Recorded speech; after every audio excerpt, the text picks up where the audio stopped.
We have reports that Ukpor Community in Anambra State protested against the Enugu Electricity Distribution Company over a power outage lasting more than 6 years.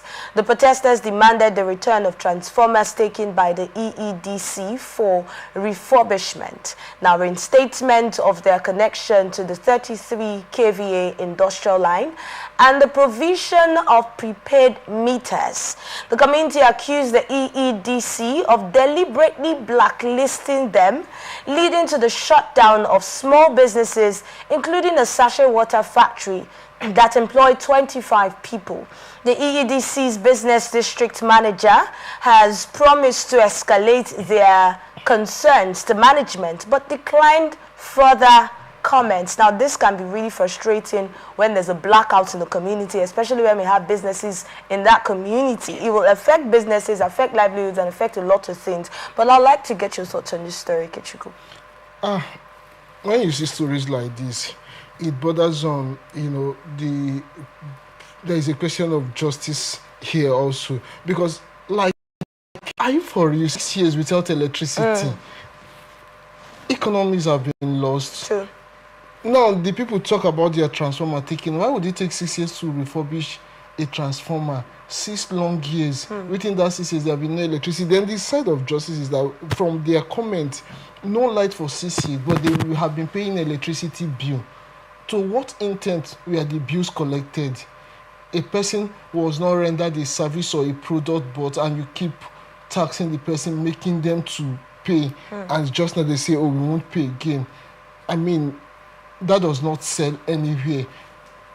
For 6 years in a system that is trying to create employment, jobs are being lost. This is just one. There are many other small businesses that either would have been shut down completely, or the cost of production would have gone up. Remember those small barber's shop you have around there, ladies, and all these rely on electricity. They can't function properly again. So I think this type of stories, we keep hearing them again and again, but it's high time we have a system that says no to this. If there is no electricity, bill should not be paid. I mean, they shouldn't even be talking of prepaid meter where there is no electricity. Billing what?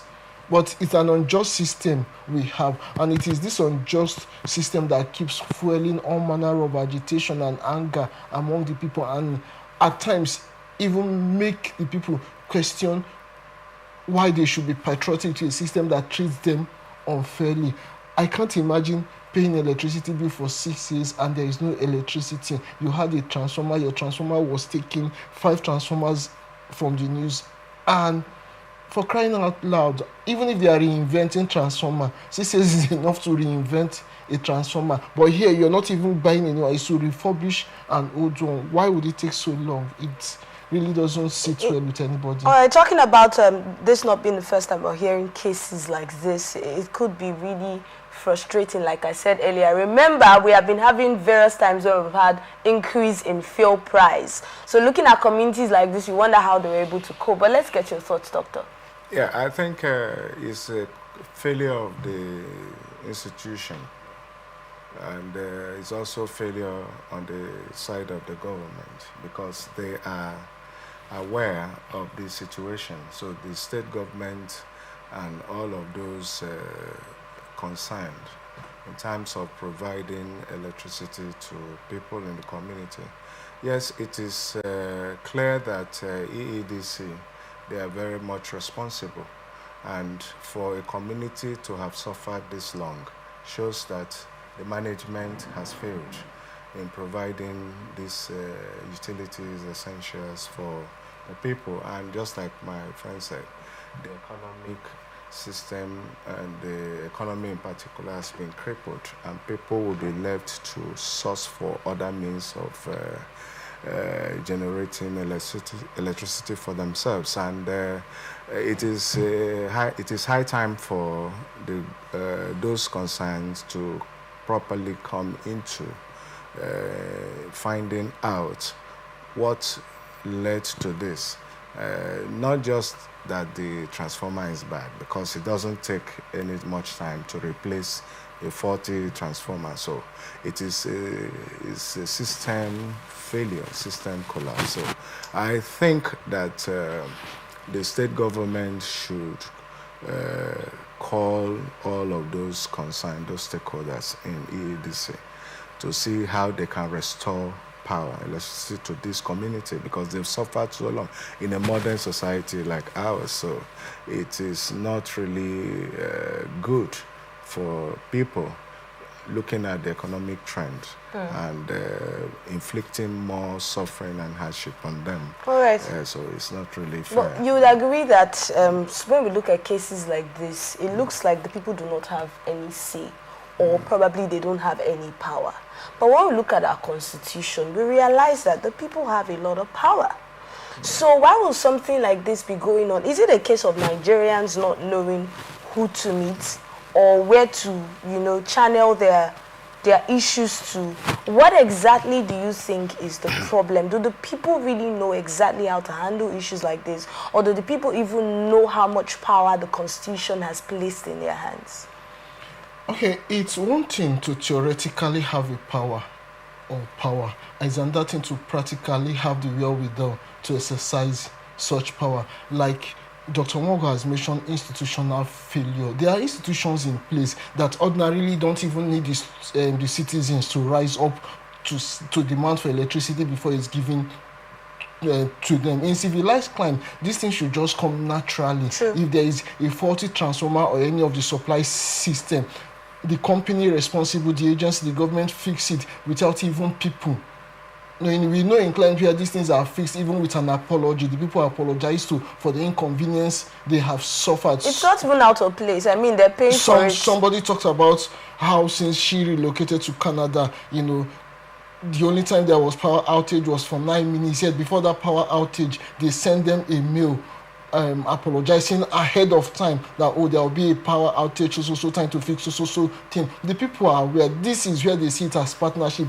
Another thing I think is that, you see, when you talk about the people, what they should do is what they have done, protesting to the system. But ideally, if an institution works, if our institutions work, if there is no system failure, like Dr. Nwogo said, we shouldn't get to the point where people protest. Maybe before this protest, maybe there have been letters written over and over and they ignore it, because I have seen such experience even here in the city.